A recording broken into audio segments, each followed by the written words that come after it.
This is Marianne Martindale from the Alliance for a Better Utah, and welcome to this week's Better Utah Beat.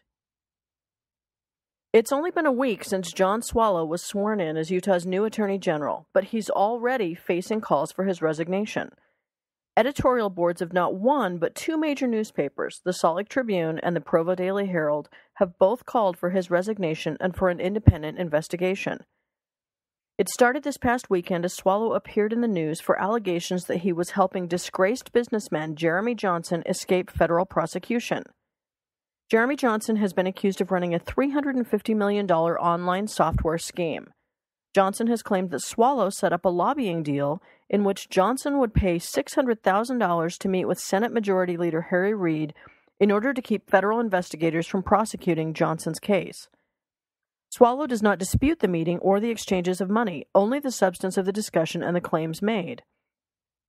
As the Salt Lake Tribune stated, Swallow has been unable to deny all of it, and what remains, with incriminating emails and a secret meeting at an Orem donut shop, cast a debilitating shadow over the ability of the state's new chief law enforcement officer to do his job. The details may be complicated, but at issue is whether or not Swallow, as the state's leading law enforcement officer, is beyond reproach in Utah's most recent scandal. The Democratic Party has launched a petition calling on U.S. Attorney General Holder to investigate. Holly Richardson, conservative blogger and former state legislator, has also called for an independent, nonpartisan investigation of the allegations. Even Swallow himself, no doubt seeing that a federal investigation was imminent and hoping to appease those calling for his immediate resignation, sent a letter yesterday to Utah's U.S. Attorney David Barlow asking him to investigate. We at the Alliance for a Better Utah agree with these calls for an independent investigation. But we're also sensitive to the particular ethical concerns of this case, independently of whether or not Swallow's actions are found to be illegal. That's why we are calling for the Utah Bar Association to launch an investigation to determine if any ethical lapses occurred in John Swallow's dealings with Jeremy Johnson with respect to two concerns. First, the Utah Bar Association is particularly well-positioned to address questions regarding whether or not Swallow has impinged his ethical responsibilities as a lawyer in his relationship with Johnson. The Utah Bar Association could determine whether or not Swallow unethically prioritized the interest of one client, Johnson, over the interests of the other 2.8 million Utahns Swallow represents as his clients as the state's leading litigator. Second, Swallow's apparent moonlighting as a consultant, while employed fully by the state of Utah, may constitute a conflict of interest that would prevent Swallow from impartially applying the rule of law. As the state's top law enforcement officer, public confidence in our legal system requires that everyday citizens trust that the rule of law will be applied impartially and without prejudice. Additionally, the question of whether or not Swallow's actions run against the Utah Bar's rules of professional conduct by engaging in activity that is at odds with his agreement to not advocate for actions that go against the interest of his clients, in this case, again, the 2.8 million Utahns that he represents. The authority to address these concerns, of course, lies not only with the Utah Bar Association, but with federal investigators as well.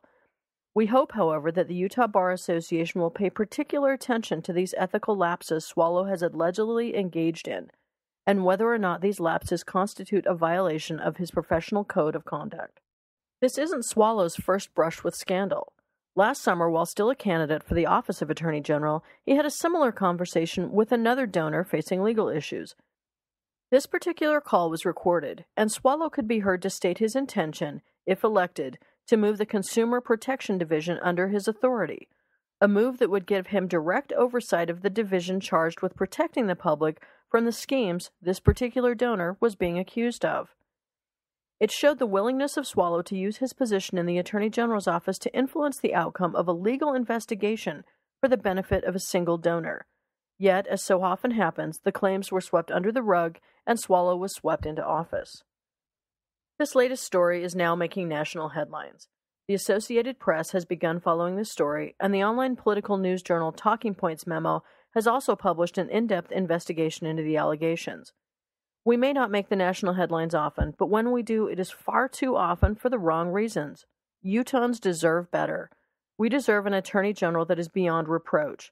As the highest legal authority in this state, the office should operate without the taint of inside deals and preferential treatment.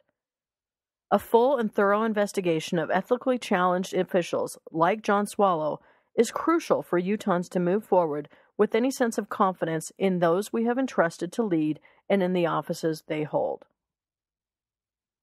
Until next week, this is Marianne Martindale with the Alliance for a Better Utah with this week's edition of the Better Utah Beat. Have a great week, and remember, together we can make a better Utah. For more information, visit betterutah.org.